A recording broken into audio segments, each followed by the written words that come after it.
오늘 성경 말씀은 에베소서 2장 1절에서 3절까지의 말씀입니다. 그는 허물과 죄로 죽었던 너희를 살리셨도다. 그때에 너희는 그 가운데서 행하여 이 세상 풍조를 따르고 공중의 권세 잡은 자를 따랐으니 곧 지금 불순종의 아들들 가운데서 역사하는 영이라.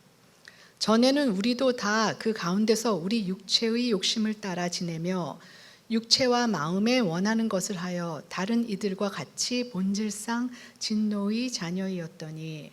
아멘.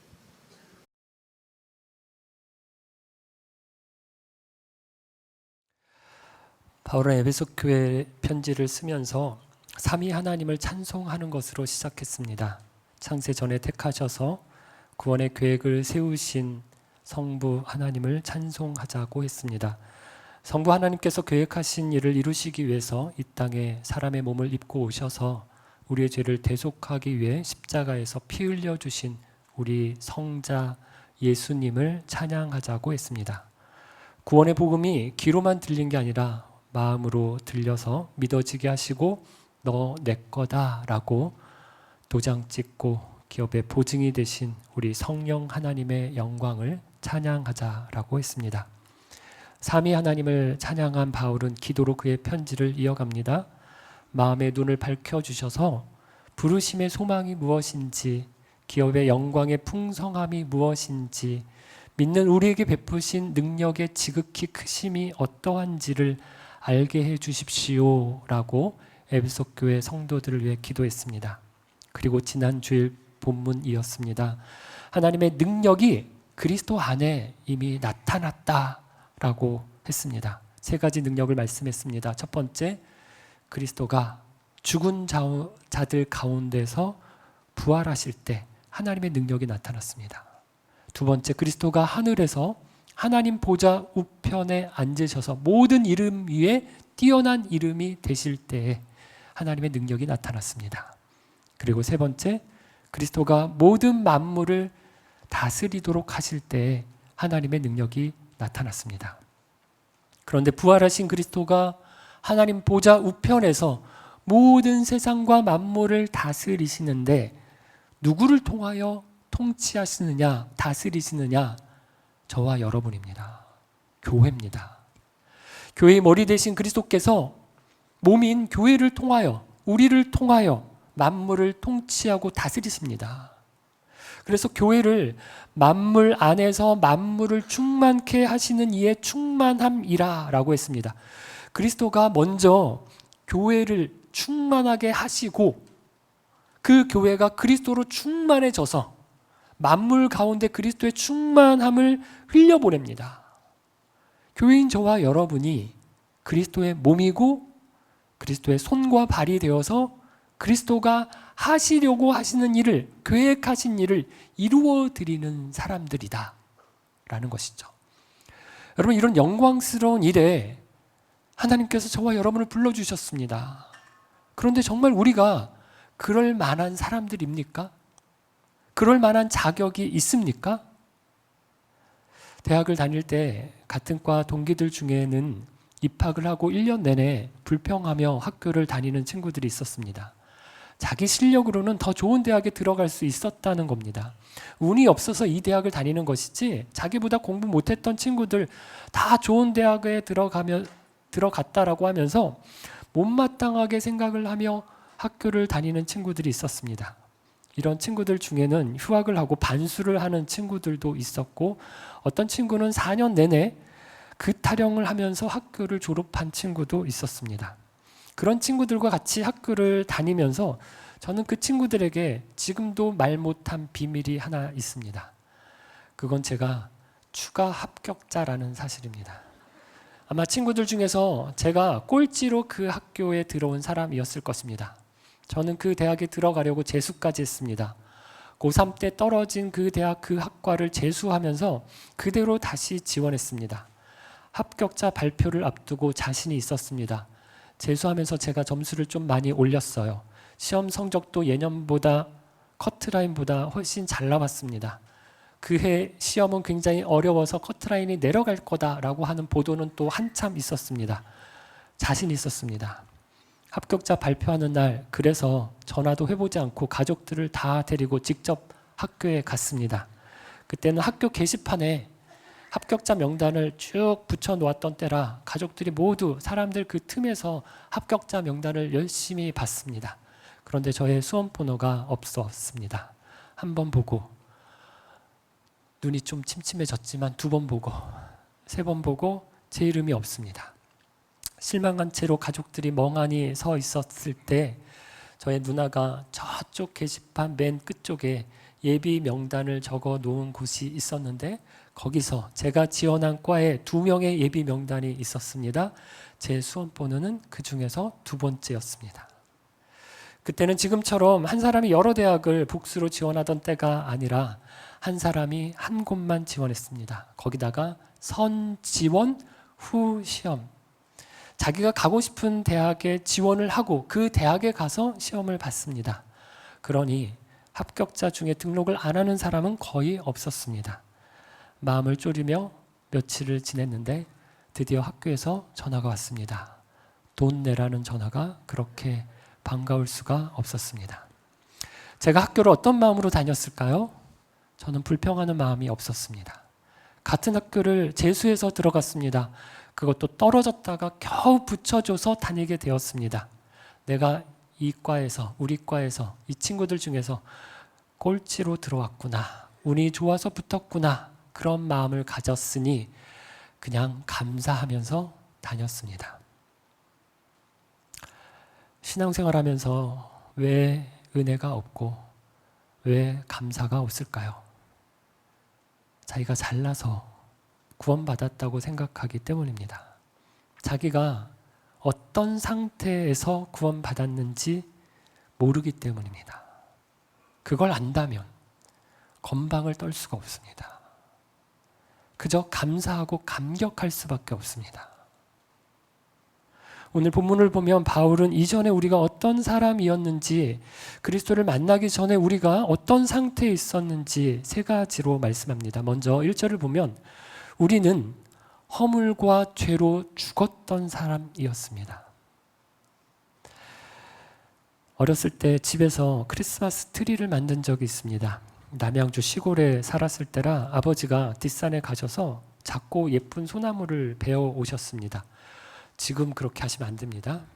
지금 산에 올라가서 허가도 없이 나무를 베면 불법이고 벌금을 낼 일이지만 그때는 산에서 나무를 베는 건 아무 일도 아니었습니다. 그렇게 베어온 나무에다가 어머니와 저희가 장식을 했습니다.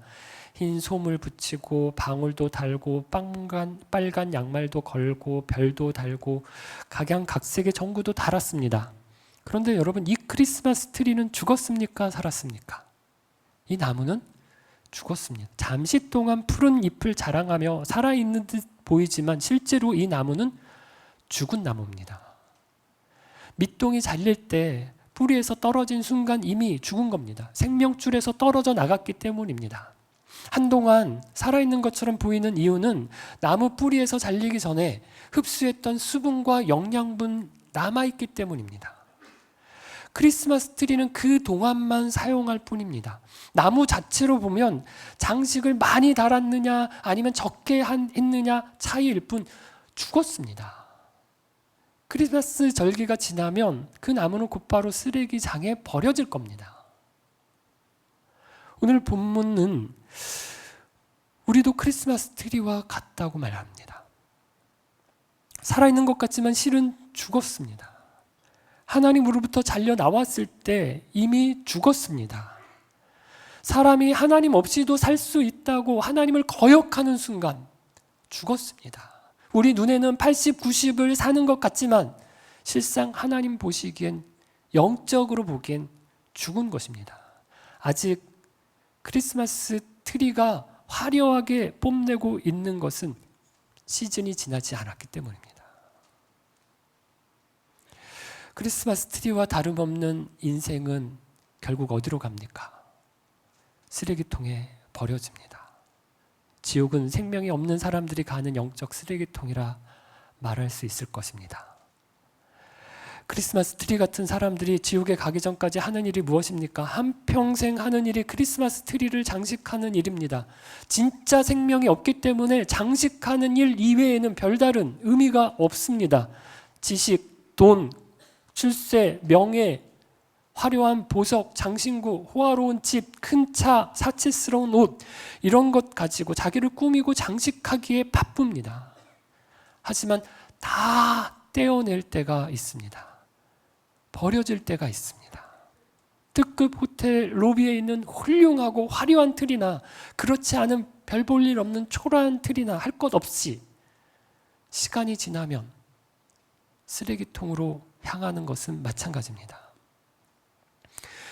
여러분, 우리는 죽을 뻔한 상태에서 구원받은 게 아닙니다. 드라마에서 보면 병원에서 의사들이 환자를 살리기 위해서 막 정신없이 손을 쓰는 것을 볼 때가 있습니다. 그런데 그러다가도 막 열심히 살리다가도 띠띠띠 심장이 멈추면 어떻게 합니까? 손을 털고 환자를 떠나는 것을 봅니다. 할 수 있는 일이 없기 때문입니다. 아무 소망과 희망이 없기 때문입니다. 사랑하는 여러분, 우리가 그랬습니다.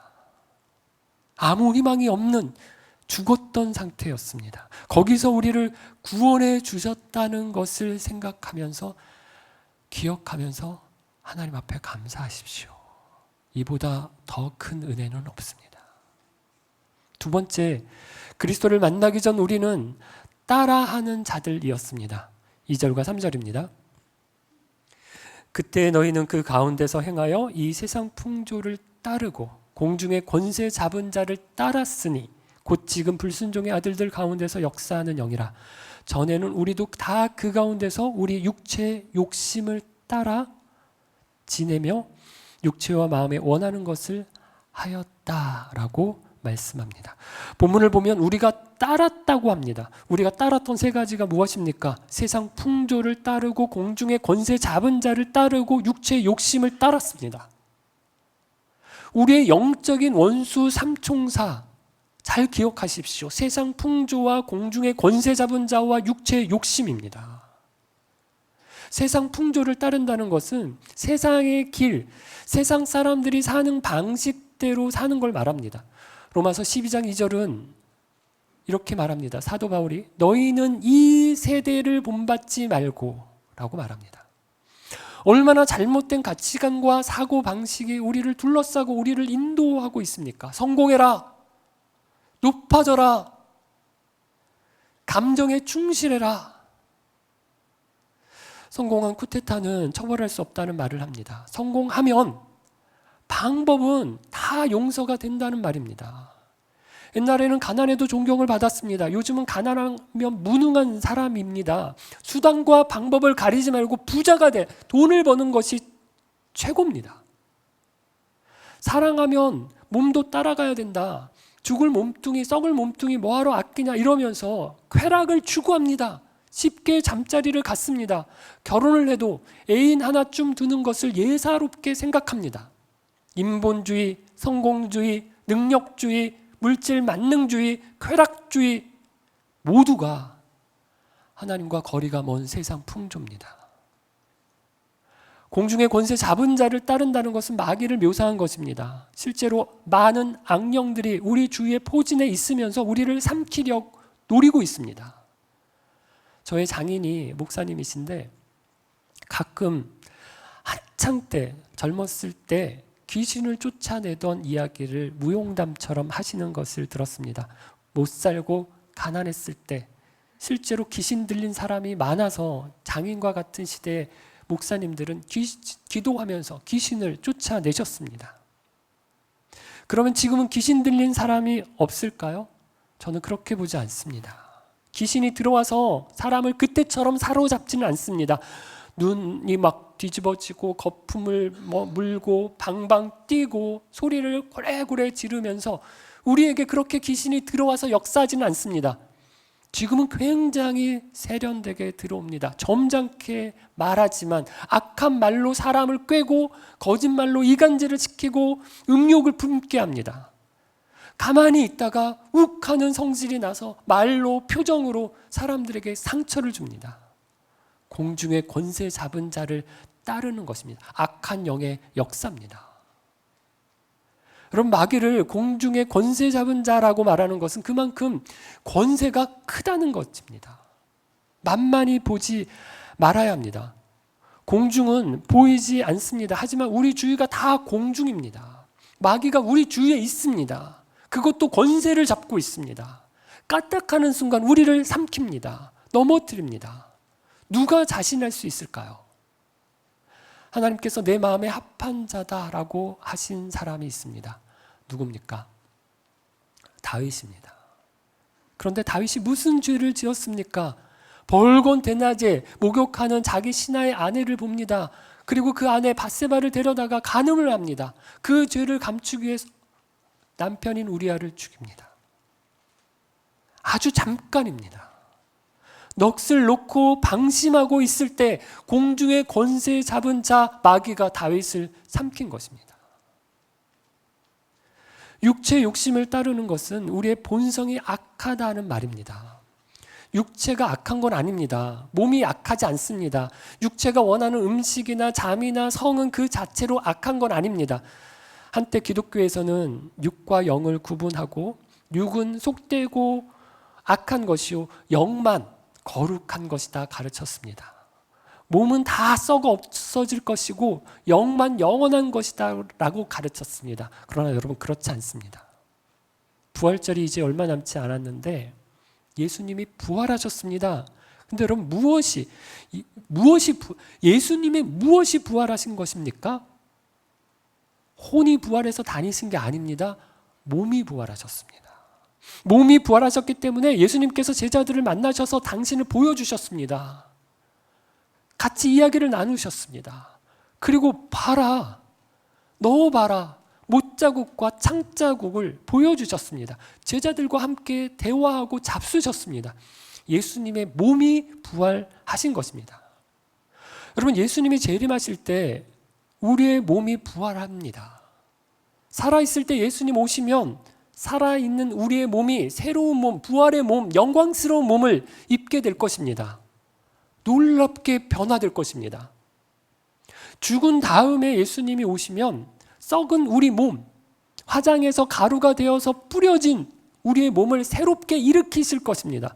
그러므로 여러분, 육이 나쁜 것 아닙니다. 몸이 나쁜 것 아닙니다. 부활의 몸도 영원합니다. 문제는 육체의 욕심입니다. 육체의 욕심이 어디로 갑니까? 우리의 육체의 욕심은 흘러 결국 죄로 갑니다. 그럼 풍성한 삶으로의 초대를 공부하신 분들은 배우셨어요. 죄가 무엇입니까? 물을 때 풍삼초에서 가르칩니다. 죄가 뭡니까? 죄가 무엇입니까? 자기 중심성입니다. 하나님이 중심이시고 하나님이 주인이신데 내가 중심이 되고 내가 주인이 되는 것이 죄입니다.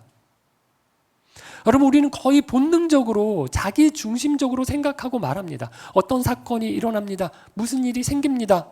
거의 본능적이고 즉각적으로 내 머릿속에서 작동하는 것이 무엇입니까? 저게 공이야? 저게 정이야? 저게 공정한 거야? 이런 생각 거의 안 합니다. 나한테 유리해? 나한테 이익이야? 라고 생각합니다. 자기 중심적으로 생각하고 판단하고 말하고 행동합니다. 육체의 욕심을 따라 사는 저와 여러분의 한계입니다. 그래서 보십시오. 같은 일을 두고서 사람마다 다 생각이 다릅니다. 축구 중계를 할 때 해설하는 사람을 보면요, 우리나라가 지고 있는데 다른 나라 선수가 쓰러져서 안 일어납니다. 그러면 뭐라고 합니까? 또 침대 축구 나왔습니다. 이러니까 아시아 축구가 발전할 수가 없는 것입니다. 이러면서 한탄을 합니다. 우리나라가 이기고 있는데 우리나라 선수가 시간을 끕니다. 그럼 뭐라고 할까요? 굉장히 영리한 플레이를 하네요. 이럴 때는 카드만 받지 않는 선에서 한숨 돌릴 필요가 있습니다. 이렇게 이야기를 합니다. 무엇입니까? 자기 중심성입니다. 자기 합리화에, 자기 확신에 저와 여러분은 거의 뼛속까지 자기 중심적인 사람인 것입니다. 여러분, 우리가 영적인 원수 삼총사를 따라 살았습니다. 세상 풍조를 따라 살았고 공중의 권세 잡은 자를 따라서 살았습니다. 우리 육체 욕심을 따라서 살았습니다. 따라 사는 사람들이었습니다. 그랬던 저와 여러분이 어떻게 바뀌었습니까? 예수님을 따르는 사람이 되었습니다. 은혜 중에 은혜입니다. 있을 수 없는 일이 일어난 것입니다. 세 번째, 그리스도를 만나기 전 우리는 본질상 진노의 자녀였습니다. 3절 끝부분을 봅니다. 다른 이들과 같이 본질상 진노의 자녀이었더니, 본질이라는 말은 근본적으로라는 뜻입니다. 우리는 근본적으로 진노의 자녀였습니다. 태어나면서부터 진노를 받아 마땅한 사람들이었습니다. 그러면 여러분, 우리가 받아야 될 하나님의 진노가 어떤 것인지에 대해서 진지하게 생각해 보신 적이 있으십니까?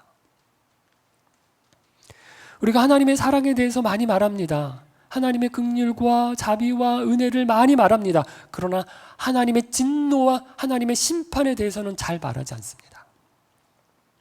이건 옳지 않습니다. 기독교의 상징인 십자가를 생각해 보십시오. 십자가가 하나님의 사랑입니까? 아니면 하나님의 진노입니까? 둘 다입니다. 십자가는 하나님이 우리를 얼마나 사랑하시는지를 보여줍니다. 당신의 아들을 십자가에 내어주시기까지 우리를 사랑하신다는 것을 보여주는 상징이기 때문입니다. 그런데 십자가의 다른 면을 보십시오. 십자가는 하나님의 진노입니다. 죄를 얼마나 미워하시는지, 죄에 대해서 얼마나 진노하시는지, 당신의 사랑하는 아들 예수님을 십자가에서 살찢고 피 흘리기까지, 죽이시기까지 죄에 대해서 진노하셨습니다. 심판하셨습니다. 그러므로 십자가는 하나님의 진노의 상징입니다. 하나님이 모든 죄를 다 용서하신다고요? 아닙니다. 하나님이 모든 사람들을 다 사랑하신다고요? 아닙니다. 여러분, 그렇다면 하나님이 당신의 아들을 이 땅에 보내실 필요가 없습니다. 그렇다면 당신의 아들 예수님이 우리를 위해 십자가에서 고난을 당하실 필요가 없으셨습니다. 우리가 하나님의 진노에 대해서 분명하게 말하지 않기 때문에 죄에 대해서 너무 쉽게 생각합니다. 하나님의 진노에 대해서 말하지 않기 때문에 우리가 받은 은혜가 얼마나 크고 놀라운 것인지 감사하지 않습니다. 하나님의 진노에 대해서 말하지 않기 때문에 전도가 해도 되고 해도 안 해도 그만인 것이 된 것입니다. 여러분, 우리가 본질상 진노의 자녀였습니다. 끔찍한 형벌을 받아 마땅한 죄인이었습니다. 그 자리에서 구원을 받은 사람이라는 것을 기억하고 감사하며 살 수 있기를 바랍니다. 사랑하는 빛소금 가족 여러분, 그리스도를 만나기 전에 우리가 어떤 사람이었습니까? 세 가지 말씀을 드렸습니다. 허물과 죄로 죽었던 자였습니다. 두 번째, 세상 풍조, 공중의 권세 잡은 자, 그리고 육체의 욕심을 따랐던 자들이었습니다. 그리고 세 번째, 본질상 진노의 자녀였습니다. 그랬던 나를 어떻게 변화시켜 주셨습니까? 허물과 죄로 죽었던 나를 하나님이 살려주셨습니다.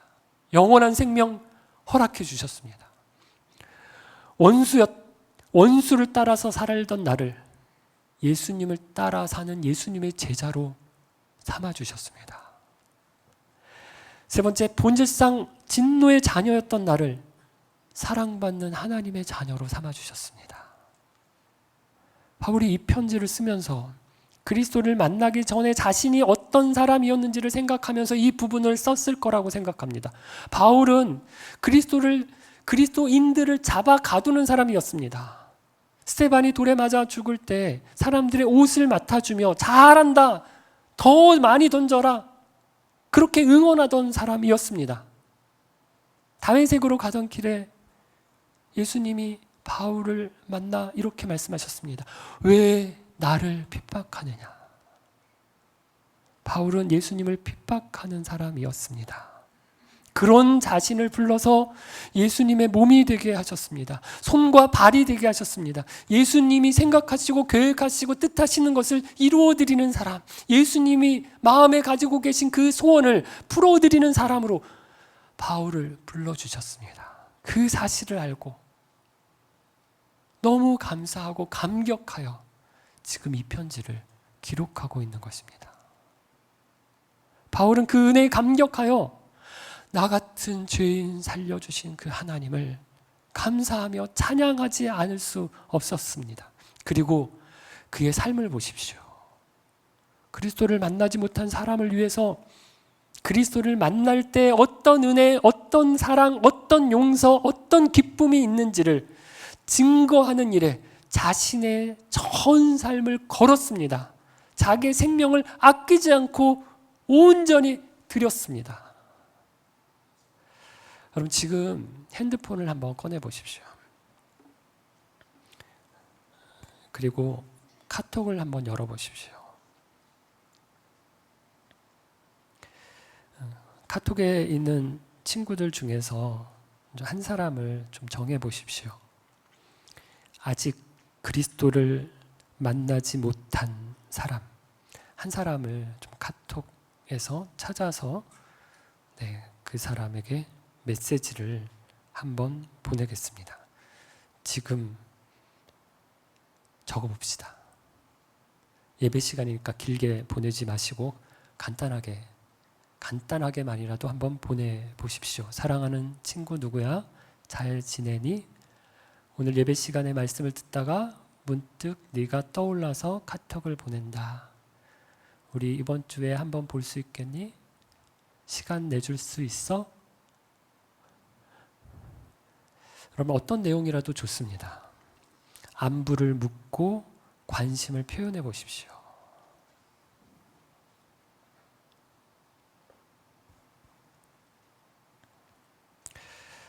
저도 모스크바에서 함께 신앙생활했던 분 중에 한국에 들어오셔서 신앙생활을 안 하고 계신 부부가 있습니다. 그 부부가 생각이 나는데 저는 지금 보내기는 좀 어려울 것 같고요. 여러분 지금 보내셔도 됩니다. 간단하게라도 그럼 보내시고 아니면 중간에 문장을 쓰시다가 이렇게 일단 닫으시면 집에 가서 또 연결해서 쓰실 수 있어요. 그렇게 좀 해보십시오. 여기서 안 하시면 집에 돌아가서 난 해야지 안 하실 확률이 굉장히 높습니다.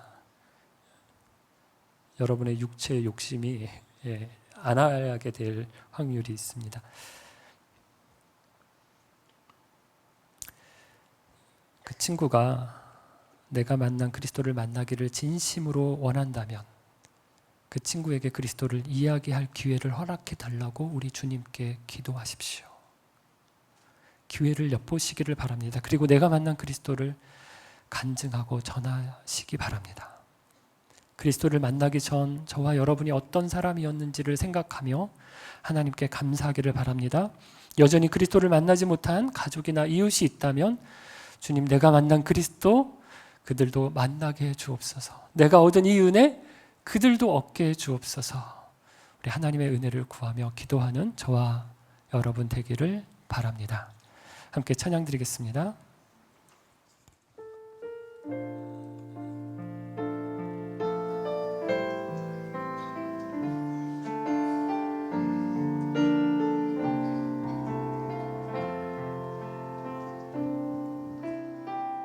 나 같은 죄인 살리신 주의 놀라와 잃었던 생명 찾았고 광명을 얻었네. 나 같은 죄인 살리신 주의 놀라와 잃었던 생명 찾았고 광명을 얻었네. 나 같은 죄인 살리신 나 같은 죄인 살리신 주의 놀라와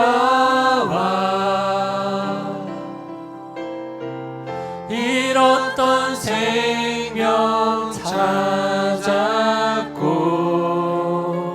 광명을 얻었네. 큰 죄악에서 건지시 주내 고마워. 나 처음 믿은 그 시간 귀하고 귀하다.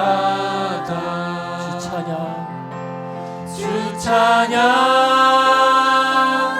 주 찬양.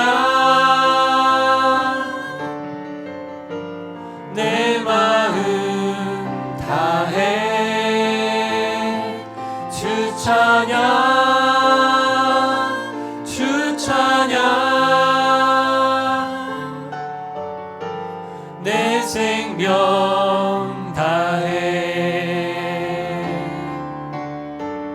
이제껏 내가 산 것도 주님의 은혜라. 또 나를 장차 본향에 인도해 주시리. 거기서 우리 영원히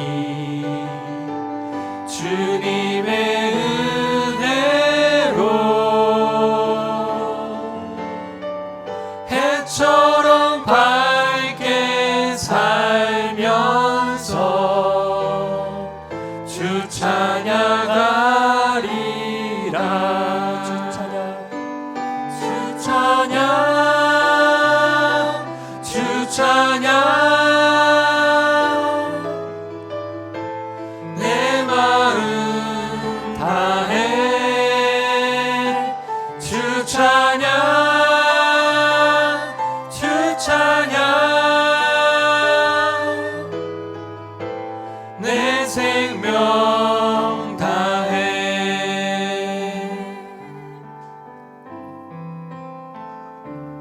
나 같은 죄인 살리시 주 은혜 놀라워.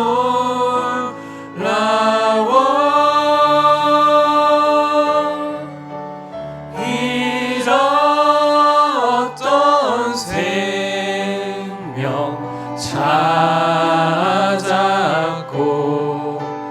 광명을 얻었네.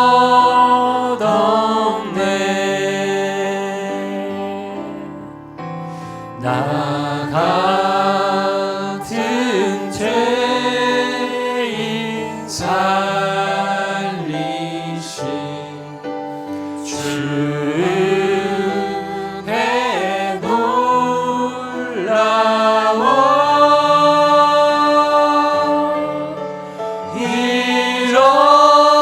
잃었던 생명 찾았고 광명을 얻었네.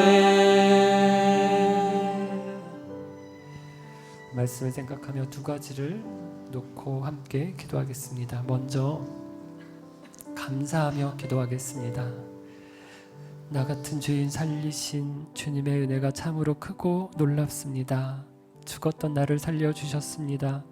세상 풍조, 공중의 권세 잡은 자, 육체 욕심을 따라 살던 나를 예수님 따르는 사람 되게 해주셨습니다. 진노의 자녀였던 나를 하나님의 사랑받는 자녀가 되게 해주셨습니다.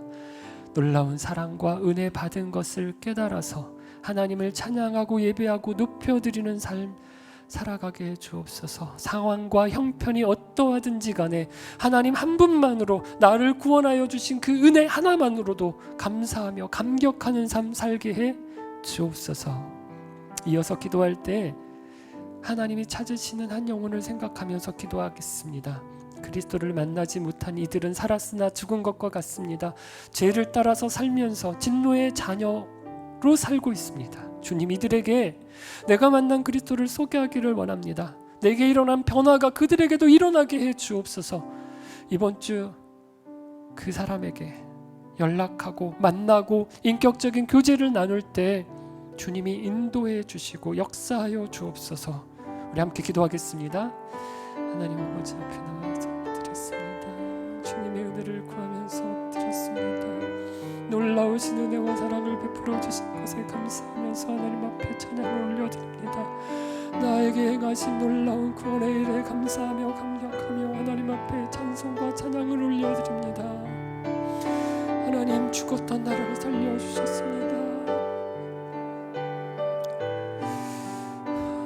주여, 물 가운데 살았던 나를 세상 풍조와 공중의 권세 잡은 자와 육체의 욕심을 따라서 살던 나를 예수님 따르는 사람 되게 해주셨습니다. 진노의 자녀였던 나를 놀라우신 은혜와 사랑의 자녀로 주님께서 삼아주셨습니다. 사랑이 얼마나 높고 얼마나 크고 얼마나 되신지 하나님, 내 마음에 감사와 감동이 더 넘치게 주옵소서. 하나님, 믿지 않는 영혼들을, 그리스도를 만나지 못한 영혼들을 위하여 하나님 앞에 기도하오니 아버지,